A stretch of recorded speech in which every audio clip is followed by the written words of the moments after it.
Makita sa video gikan sa usa ka opisyal sa Trinto Gaming Corporation ang pagdakop sa kapulisan sa duha ka mga lalaki buntag sa adlong Domingo, Pebrero 3 sa kasamtangan nga tuig. Sumala sa area supervisor nga si Rachel May Yunsal. Nagsumbong sila sa pulis tungod nagatug-an ang ilang tiller nga ginahaylo sa mga sindikato og 20% bugti sa pag-uyon sa ilang gusto nga magtaod og application nga dili iya sa Trinto Gaming. Bali kahapon nag-report ang amuang teller nga ginainganyo siya sang legalista nga magpataya.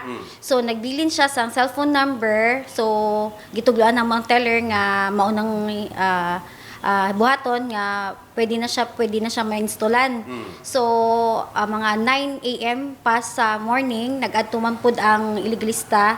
So akto nga nag-install na sila sang apps nila nga illegal, maupod ang pagresponde pod sang Papa 3. Gikumpirma usab sa labaw sa Lagaw PNP nga si Police Major Ivan Abastillas nga niresponde sila kay sumala pa ginahulga na sa duha ka sospetsado ang tiller. Kasong may kalabutan sa Presidential Decree 1602 kon anti-illegal gambling law ang ipasaka batok sa duha ka mga lalaki. Kagahapon sa mga alas 11 kapin na niadto ang representative sa Trento Gaming STL diri sa lungsod sa General Santos, and then magpa-assist daw sila kay naoday allegedly gusto mag-install og laing applications nga dili mao ilang ginagamit dito sa isa ka teller nila, and ang ipasaka ka kaso ani isang PD 1602 illegal gambling, sir. Gihatagan og higayon sa brigada ang duha nga silang alias Makoy 38 anyos taga Aplaya Digo City ug alias Johnny 30 anyos taga Talumo apan nagdumili sa pag-atubang sa kamera. Samtang nagpahimangno ang area manager sa Trinto Gaming nga si Mary Grace Malino nga ilahagayod kasuhan ang duha ug may pahinumdom sa mga nagataya. Kahapon may na kita no